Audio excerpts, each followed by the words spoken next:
Tabletop frames have really sparked a lot of excitement in the quilting world. They're accessible, affordable, space-friendly, and work with what you know, your own home sewing machine. The Cutie frame and now the Cutie Breeze frame are the industry standard. So having worked on both, I have a few tips to get you going with tabletop frame quilting. Whether sitting or standing, I recommend having the front rail more or less at belly button height. If the handlebars are beneath or above, your arm should be at 90 degrees for the most comfort. Ask yourself, is it comfortable to move the carriage? Can I see the needle and the stitching? Is it easy for me to adjust the speed? Switch on the stitch regulation. Adjust the tension. My home sewing machine's foot pedal cord was just way too short. So what I did is I propped it up on a stack of books, and I had to add some of the True Grip dots to the bottom to keep it from slipping around. Shelf liner would also work. So that wasn't ideal. I'm looking for a foot cord extension, but it worked. The little Rebel here has a long enough cord for the foot pedal, but it also has a hand control you can plug in place of the foot pedal. And after I played with that for a bit, I loved that. I really like it. Make sure everything is level. The machine shouldn't roll around from one side to the other. It should remain stationary when you stop it.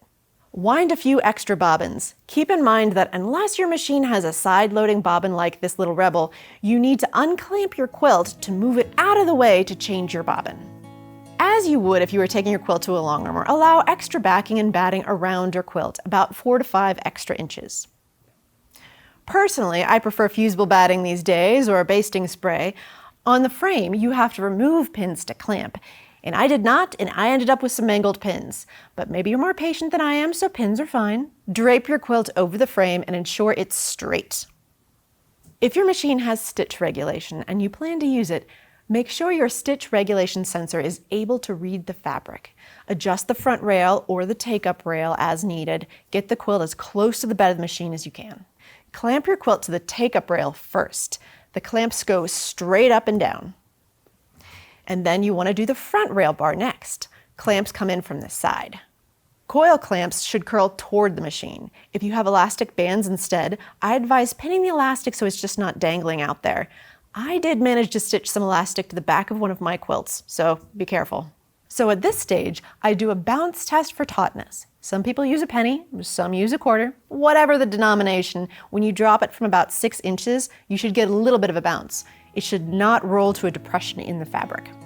For this practice session, I'm using a gray top thread and a yellow bobbin thread. I want to be able to adjust my tension if I see eyelashes or train tracks. And I can adjust my top tension easily to reset. Practice starting a stitch. Needle down, needle up, grab your bobbin thread, and hold on to the 2 tails. Make a few securing stitches, and begin.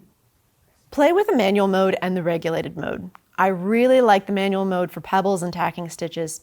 Get familiar with how you stitch at the different speeds. Practice ending a line of stitches. Make a few securing stitches, then needle down, needle up, pull your machine away to pull up the bobbin thread, and clip. Now it's time to explore the quilting zone. Depending on your machine's harp space or throat space, your quilting zone, or where your needle can actually stitch within the framed area, will change. So in the past, I've used a home sewing machine that has an 8-inch harp space. This machine has 13 inches, which is very generous. And I've even seen the tabletop frames that use a 16-inch mid-arm machine. Until you've quilted so much that it becomes instinctual, you should probably mark your quilting zone. This is the area that you can quilt without the bed of the machine bumping up against the frame. Sometimes I've pinned ribbons to mark boundaries, but today I'm using painter's tape, which is fantastic. Mark the top, bottom, and sides, testing first to see where your needle travels most comfortably. You don't need a wonky curve because you couldn't complete a line of stitching. There are a few things to watch for with zoning. If you're doing edge to edge, you can inadvertently create like a column effect. That's true on long arm frames and when you're working on your home sewing machine, of course, but here's what I advise. To prevent that, leave some fist-sized gaps within your quilting zone.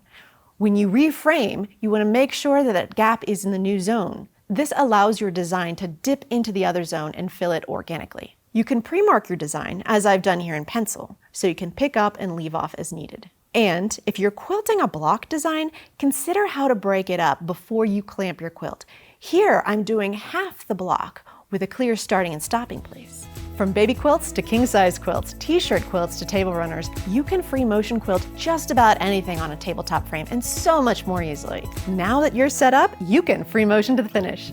Make sure to follow us for more quilting fun.